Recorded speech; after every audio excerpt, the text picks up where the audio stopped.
Welcome back to this episode of the Business of Beautiful Spaces. I have the real pleasure today of speaking with Suzanne Robson of Suzanne Robson Design. Suzanne was born in Sydney, but has also lived in London and San Francisco and started her career in brand management over 25 years ago. And now, after figuring out that she had a real passion for interior design, left her current job and businesses and went back to school to become an interior designer. So in today's episode, Suzanne and I are going to talk about all the challenges of what it takes to run a business, because she has the background knowledge of running businesses in the past, but specifically with interior design. And you can see that very quickly it transcends from 25 years in business to first year in business, and how we're all still struggling with the same questions, if you will, or the same challenges. And so we're also going to touch on the fact that Suzanne was one of the very first students to sign up for the Profit Academy. And we're going to touch and talk about some of the aha moments that she found within the course that really help her start off her business profitably right from go. So let's get chatting with Suzanne. Hi there, interior design lovers. Welcome back to the Business of Beautiful Spaces, the podcast where we blend design inspiration with all behind the scenes tips and tricks you need to thrive in your business. I'm your host, Laura Thornton, and with over 27 years in this interior design game and running a 7-figure design company, trust me, I've seen it all. I want to be your interior design bestie. I want to help you build the business of your dreams, make more money, and yes, ditch the stress along the way. I've been doing this for a long time, and now I'm sharing my knowledge with all of you, my fellow designers and decorators. All I ask in return is that you like, review, and follow this podcast wherever you listen, so other designers can find us and learn more too. So grab a coffee, get comfy, and let's dive into making 2025 your best business year yet. Welcome back to another episode of the Business of Beautiful Spaces. Today we're speaking to Suzanne. Thanks so much for joining me today. I'm thrilled that you took the time out to talk to me today. Absolute pleasure. So I want to start with what sparked your interest in interior design. Okay, so what sparked my interest in interior design? It's been a long journey. I studied business and marketing out of university, but always had a passion for homewares and fashion. And it really took a long path around until I realized it was the interior design piece that was the most exciting to me. So I joined large corporate organizations in brand management, marketing high-end luxury goods to consumers. I then had a couple of children, and so my career path took a little bit of a zig and a zag and a delay and a pause, and reinvented myself running a business in luxury homewares, and then after 5 years transitioning into women's fashion. So that was different. And then it wasn't until I moved to London, which was about 6 years ago now, and we relocated with my husband's work and spent 2.5 years there, and it was just absolutely incredible experience. And I really opened my eyes to the world of wallpapers and paints and beautiful interiors. I feel like in Sydney, Australia, where I'm based, it's so much about what you see through the window. It's all about the view and the aspect. Whereas living in London, it was all about the rich fabrics and the textures within the home, about making those interior spaces so interesting and exciting. So when we returned home to Sydney, I didn't know quite what I was going to do next. And I just took a weekend course in interior design. It was a little bit of a color course that I thought would be something fun to do. And I just realized there was this entire world that I couldn't wait to be more formally a part of. So I launched into a year full-time studying interior design, and have now set up my own business. And here I am talking to you. It's so exciting. I didn't know about your part about the England, because don't you find they're so brave? Like the use of, like you said, the fabrics and the pattern matching or sometimes it's not matching and yet it works. And they're so brave. And the use of color is so exciting when you're in that part of the world. And like even their carpet patterns that we don't have in Canada anyway, or it'd be very hard to get your hands on, are fabulous. Fabulous. It's extraordinary. It really is. It's absolutely extraordinary. Wild and bold, and the florals and the plaids and it really is. And you're right, the clashing of color. It's magnificent. And small rooms with so much depth of Yes. decoration. It's really incredible. And that's all back, and I am here for it. I am so ready to have all of that influence of like the lounge and the colors and the like you said, the depth, like using all the wainscoting and the dark colors. And then anyway, I'm here for that style. So not to go down that rabbit hole, but so you've taken this huge leap of faith, you've gone back to school, and now you have gone out on your own. How did you know it was the right time for you to take this giant leap into your own business? Yeah, so I think having run two businesses of my own previously in my life, working for someone else might not be an easy transition for either of us. I think it would be hard to do. So, interestingly, it's the interior space that is more of the unknown to me than running a small business. So I'm very comfortable with the concept of running a small business. I know I hate bookkeeping, but I know what's involved. I know that's the first thing that I've already outsourced, even though Right. maybe the revenue's not quite there to pay for it yet. That can come out of my own pocket until I get more runs on the board. But I just knew I would hate, every week, every Wednesday. I would hate if I did my own bookkeeping. So that had to go first. So that part I was comfortable with business structure, comfortable with systems and processes. But it was just about the how does that work in the interior design space. And I think that's why I wait patiently in Sydney to Monday afternoon for your podcast to come out because I'm hungry for more information about this industry and how I do this successfully, but also differently to other designers in Sydney. I've been fortunate doing my own renovations 7 years ago where we dabbled in having a couple of interior designers work with us. And so I know what I don't like and I know what I don't want to be to my clients. So it's really interesting to take the knowledge I can get from podcasts like this and apply that to my business to make it differentiated, to make it an offering that I would want to have as an interior There's so many designer. incredible nuggets there. Like the first one being that you actually have run businesses. This is the one thing that I find the most consistent is designers like we're not taught how to run a business, and I don't think there is anywhere that teaches you that. Even I have a son who's in university for business, quote unquote, who has not actually learned anything about how to run a business, but the child has grown up at the kitchen table with two entrepreneurs as parents, probably knows a lot more. But this is the one thing that most people who go out on their own don't know, and they're craving the information. And to your point, podcasts are great because you're learning how other people are running their business. So I love that you knew that part, but you were looking for the ability to figure out how designers charge and because our business is different. It is not just the like there's so many layers to our business and so many revenue streams in our business that I don't think a lot of people realize, especially other designers and decorators, until you get in it and start learning from others. So I love that you were not in that predicament. And thank you. I'm sorry that you have to wait until later to listen. I set it for 5 a.m. here, so I'm thinking that's early, but maybe I need to set it earlier. So you don't have to wait all day. I don't know the exact time, but I know it's definitely not before lunch. So Yeah, it's 5 a.m.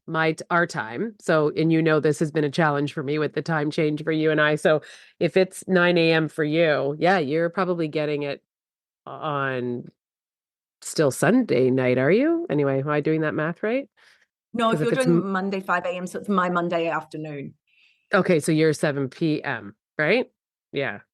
7 Yes, p.m. yes, Yes. yes, Okay. yes, maybe, Yes. maybe, Monday p.m. maybe. Yeah. Yeah. I'll try. I'll see what I It's can too do for early you. for me right now, Laura.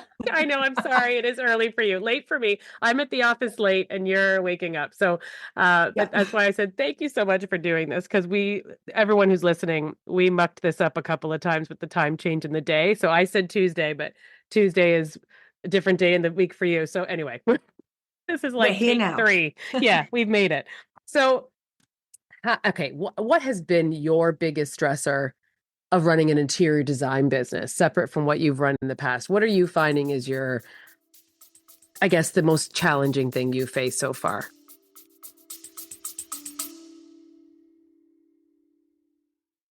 Let's face it, running your own interior design business can feel overwhelming. But guess what? You don't have to do it alone. I am so excited to introduce a brand new way to get the support you need. One-on-one mentorship with me, Laura Thornton, your interior design bestie. In just one focused hour, we'll dive into whatever you need most, whether that's pricing strategies, client management, presentations, attracting clients, building up a repeat business, or just getting out of the hamster wheel. You'll get clarity, strategy, and expert advice based on my 28 years of running a thriving business and over the last decade, a seven-figure design firm. This is your chance to get real answers to the questions you've been dying to ask from someone who's actually been there and is currently still walking the walk. Book your session as you need it. There are no strings attached. You'll walk away with personalized, actionable advice that you can implement right away. One-on-one, 1-hour sessions as you need it. Head to the website or click the link in the show notes to book your mentorship session, and let's build a beautiful, profitable business that you've been dreaming of together.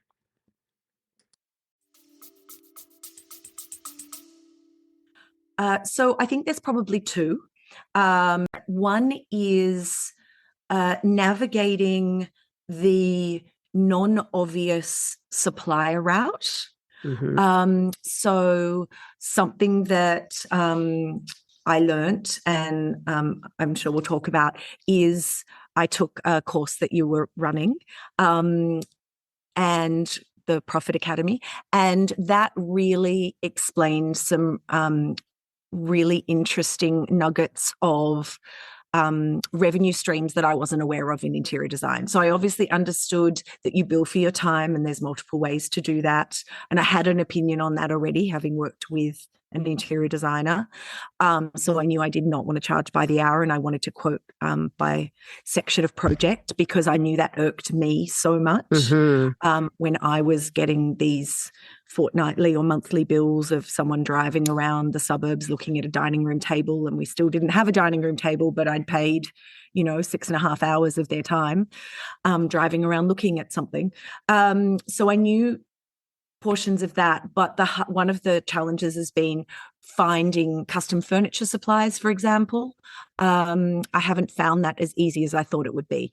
And I guess I backed myself in the sense that I was confident I could do it because I've sourced luxury homewares. I've sourced and designed fashion. So I've sourced from China. I've had designs made interstate and overseas.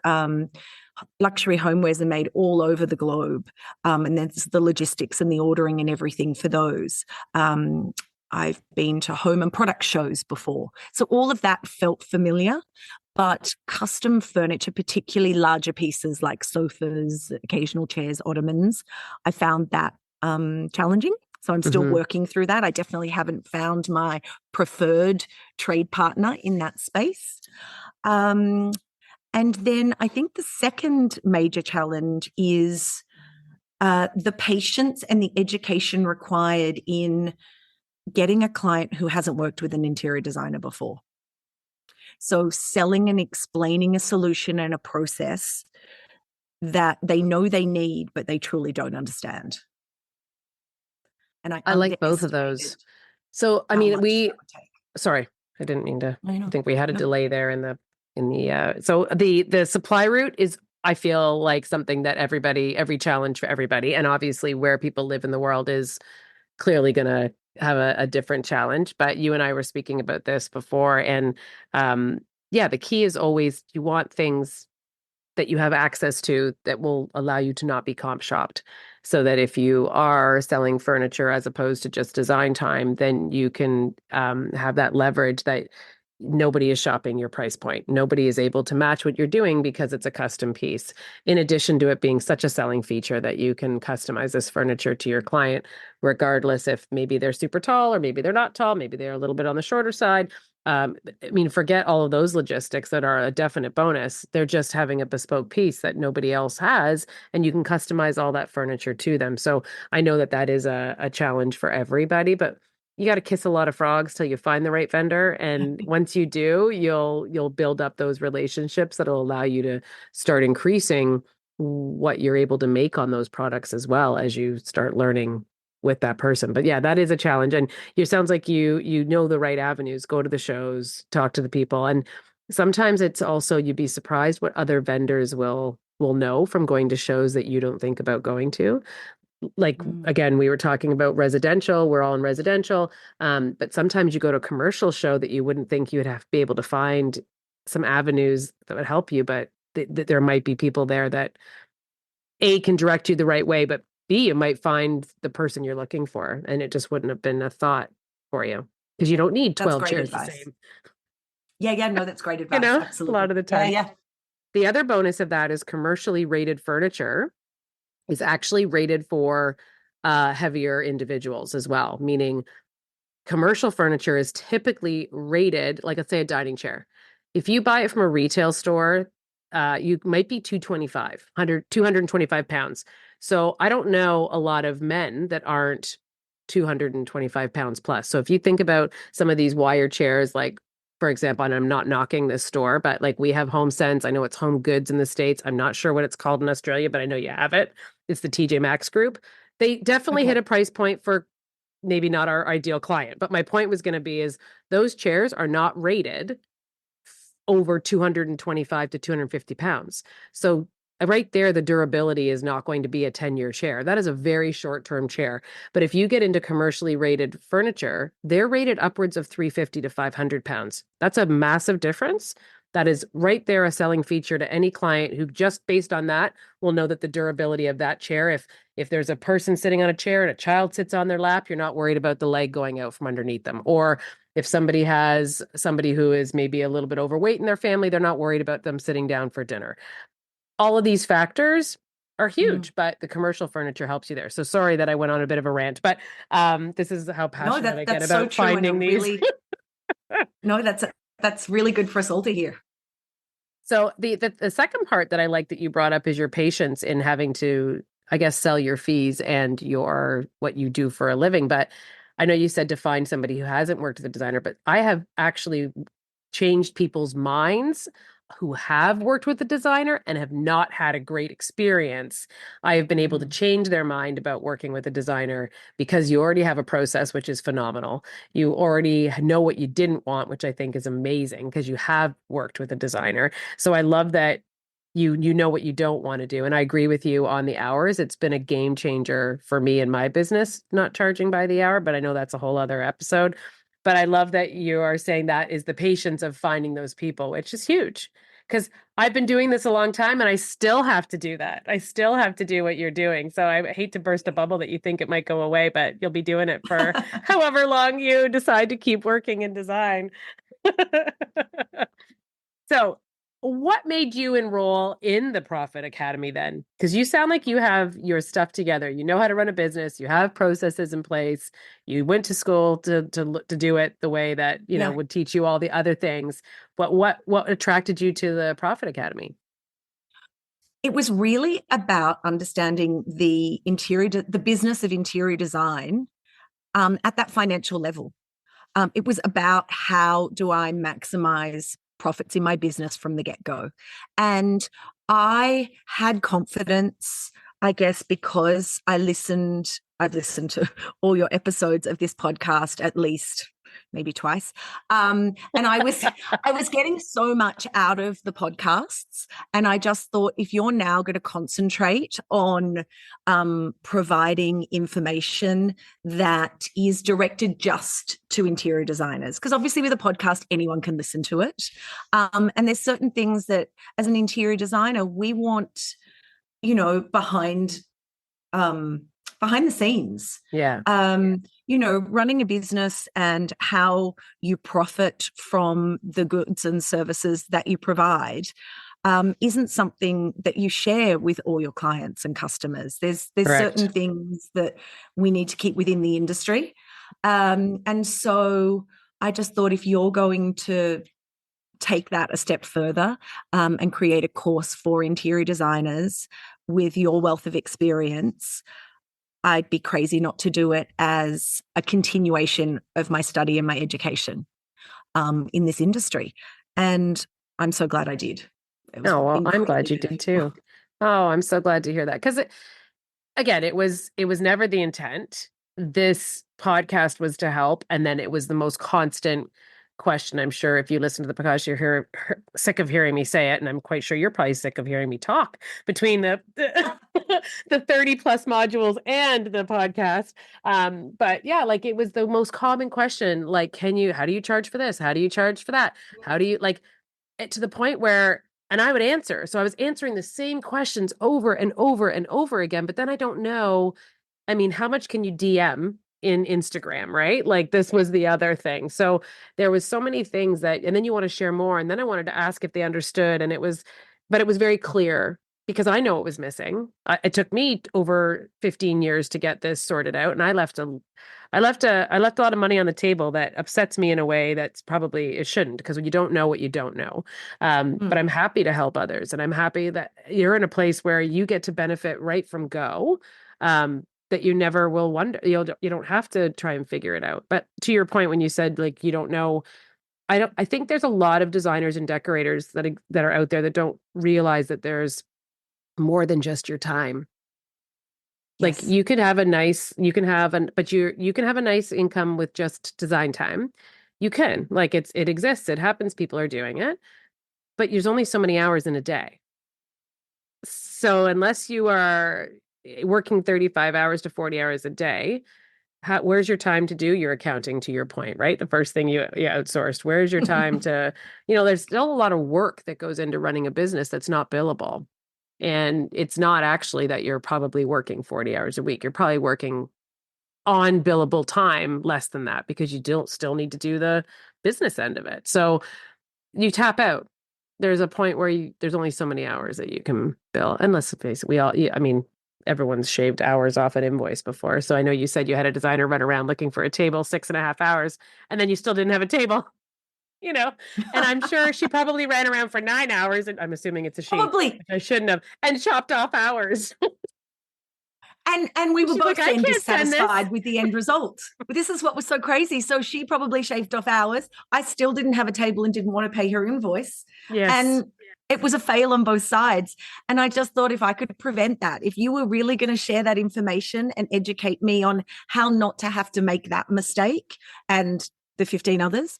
But what also really grabbed me was we're specifying a sofa and a coffee table and lamps anyway. So all the work is there. So if there's just some groundwork that you've done to get suppliers where you can actually have profit margin built into the transfer of those goods as well as your time, your design time. Yes. In retrospect, it seems like a no-brainer. But unless someone explains to you the steps and how to do that and what's reasonable and how to check and how to make sure it's a success. And I love your expression of, you'll have to kiss a few frogs along the way in terms of suppliers. But we're already going to all the work to specify all of that beautiful furniture and decorations and drapery and all those finishes, that to not also be able to make a margin on those is a shame. So that was a huge learning for me. But there's so much to that. Like, how do you do that? And that's what I got answered in the Profit Academy. So that was fantastic. And I just feel like I've got a real advantage being able to start this later in life with business experience, but now also with a greater understanding of how to set the business up for success from the beginning. I love that. And I wish this stuff existed, like the Profit Academy and podcasts and all the other online courses that exist. I wish all of this existed when I was starting, because it's such great tools, and learning from others who have done it. I find obviously we're benefiting from other people's life and careers, which is also a plus. And if it can help anybody move it, listen, and even if you end up, I always think, even if I end up with like 20% or 30% of something better, isn't that better than years of work, or even school? Like school can't teach you this. There isn't any. I have one of the girls that works in the office. She started off here as a project coordinator, and she fell in love with design. So now she's going back to school for design. So she's working full time and going to school full time. God love her. And she's at school learning. And she's correcting the teachers because they have not been in an environment of working. She's like, that's not what we do. That's not what we do. But I had to say to her, you have to stop correcting them because every designer that's out, who's to say that this is the right way? I know it works. Mm, I've tried all the other things. I'm not saying it's right. I'm just saying it's working. And now I've told enough people, other designers I know, and they've told me it's working.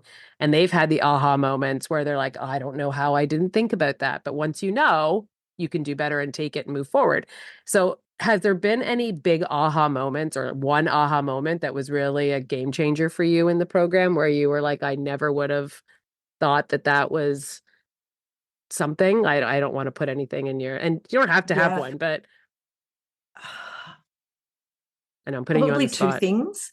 Probably two. One, calculating profit margin. Mm-hmm. That was, I mean, I thought I knew that. I thought I really understood. That was really interesting to me.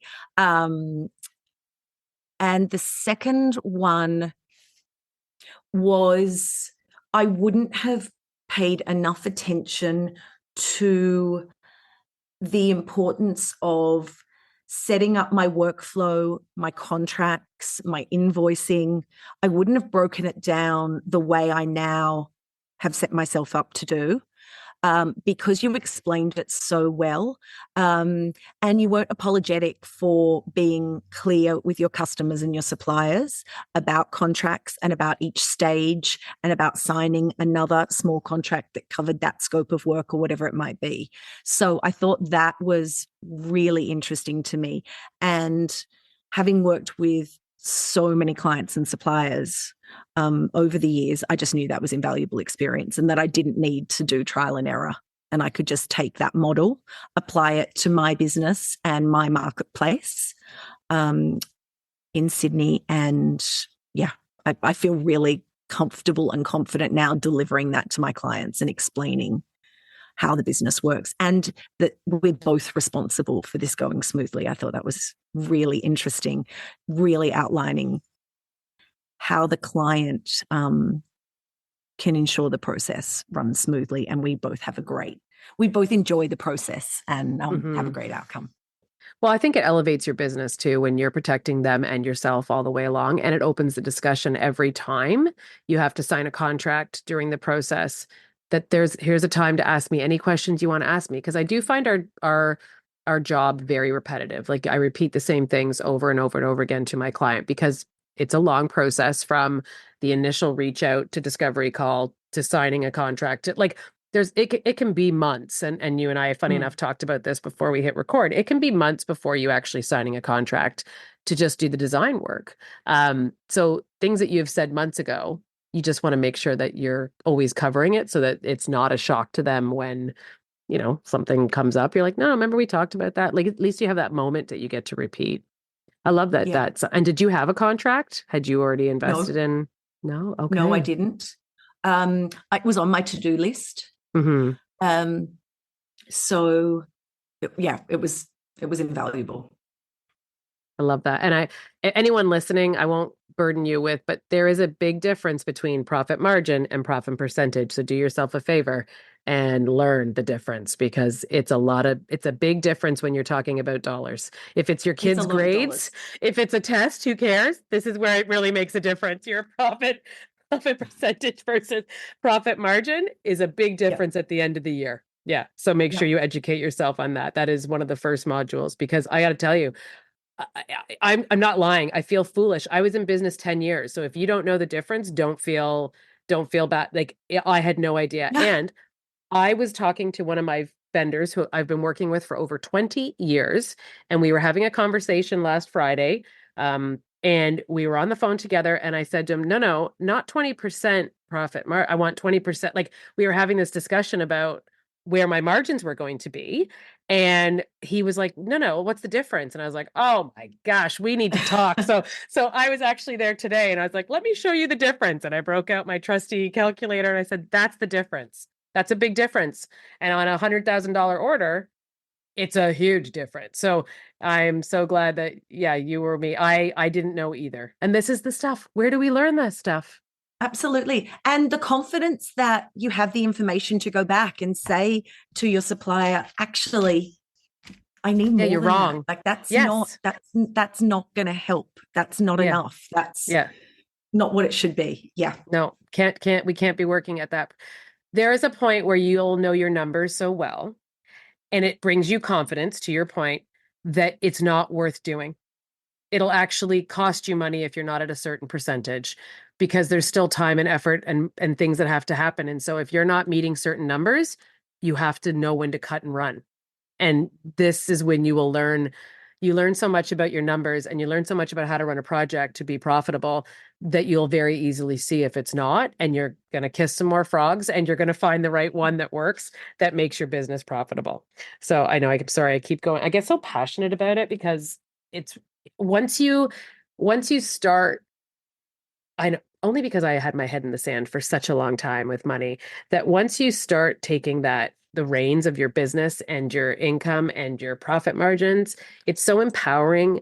And like you said, it brings such confidence all the time when you're Mm. dealing with people, that it doesn't have this taboo aura around it, because you know exactly what you need and you'll push for it. And guess what? The vendors will give it to you. They want your business, and they want the next job, and they want the next job, and they want your business. So And they they will. respect you more for it. I feel like I get an elevated responsiveness from them by having those robust discussions because they Sure. respect you as a business equal.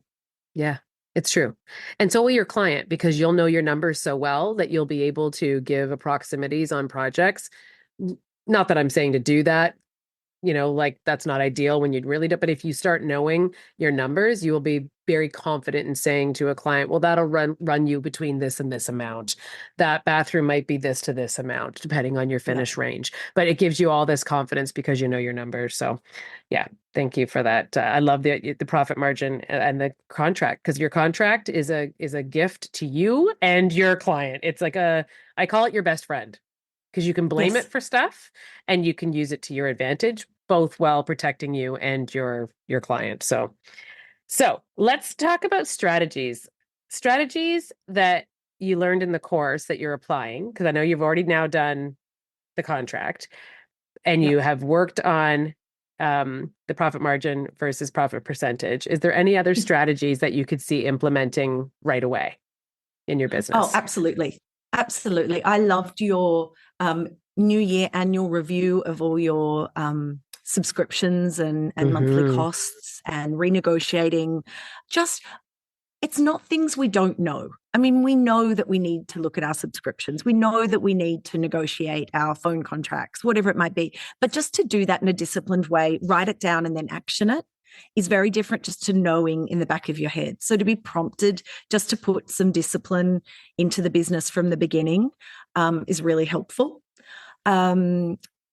So that was just something I could implement straight away. Um, Clear client facing documentation and communications, email templates. Um, a You lot of actually those things. emailed me on one of them. Remember, you wrote me and said you wrote about this, because I always say to people, if you're reading them, you'll see my process. It's pretty darn clear. But Absolutely. you texted me, or what did you DM me and said you wrote this? Can you give me more?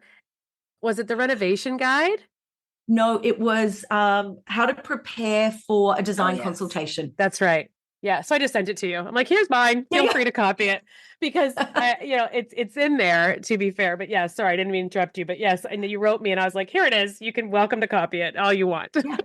Yeah, because I was going through the email templates and setting them up and I was like, oh, I prepare for a consultation. I hadn't thought.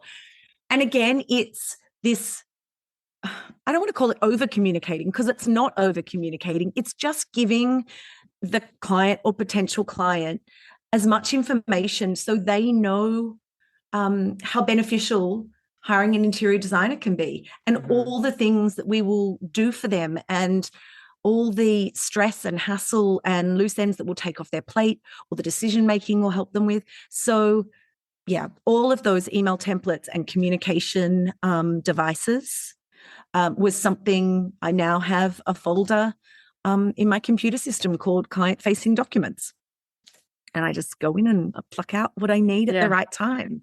That's awesome. So that was a strategy that I was able to implement straight away also.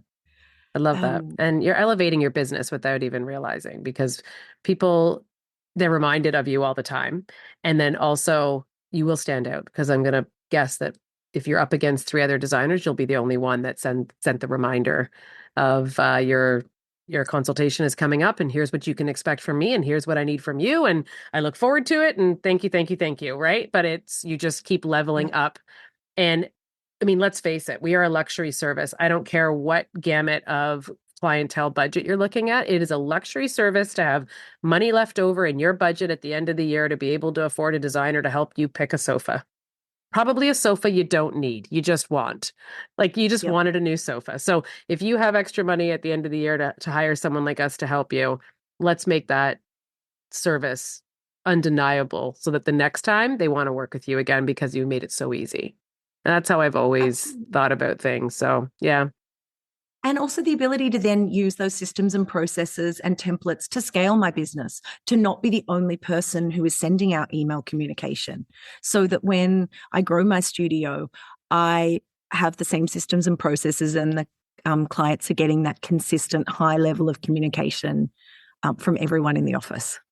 It's so true. Oh my God, Susanna, you're speaking my language, because that's how they came to be. The first person I ever hired, I remember saying to her, you have to CC me on every email, because I wanted to know how and she was writing cheers at the end, like cheers in her name. And I was like, no, no, no, no, no, we are not cheersing. This is not 5 o'clock. And like, there was certain verbiage that I was like, this can't happen. It needed to have that tone, and it needed to be 11. And again, it was just right out of school. She didn't know, but it was not speaking the way I would want my business to be represented. And so that's how the templates came to be. So I started keeping them, and please reference these. And that's now everybody in the office uses them, and we just change out, whatever needs to be changed out. But they're a great tool. They save a lot of time. And like you said, if as you build your business or have somebody else that wants to come in and help you with admin, your tone is consistent. That level of professionalism is consistent throughout every document and every email you send. Absolutely. And that's invaluable. And you're 100% right. We are providing a premium luxury service. And I want every aspect of my brand to emanate that. And the client to feel like they're getting treated in the right way consistently throughout the whole process. And it has a really nice pattern of communication and pattern of behavior and pattern of verbiage that carries through all elements. So, really useful. And I love that this has brought me to meet you. We've had a couple of Zoom calls and chats, and I love that this whole podcast and course has brought this community together. And that was our goal with our peer group. Summertime, I've learned, is not the best time, but hopefully we'll be able to use that as a tool to keep communicating and asking questions and building, because I think there's a lot of value in chatting with other people who are doing what we're doing. Everybody's had similar issues, and we can all help each other. That's what I love about it. Susanna, where can all the listeners follow you in your journey of wonderful entrepreneurship and interior design? Oh, well, I would love to share my journey and to then be able to connect back, because Sydney is a smaller market than the rest of the world. So it's wonderful to be connected internationally. So probably Instagram is the easiest. So at Suzanne Robson Design. Awesome. Thank you so much for joining me today. I appreciate your time. It's been a pleasure. Always fun to chat to you. And waking up early for me.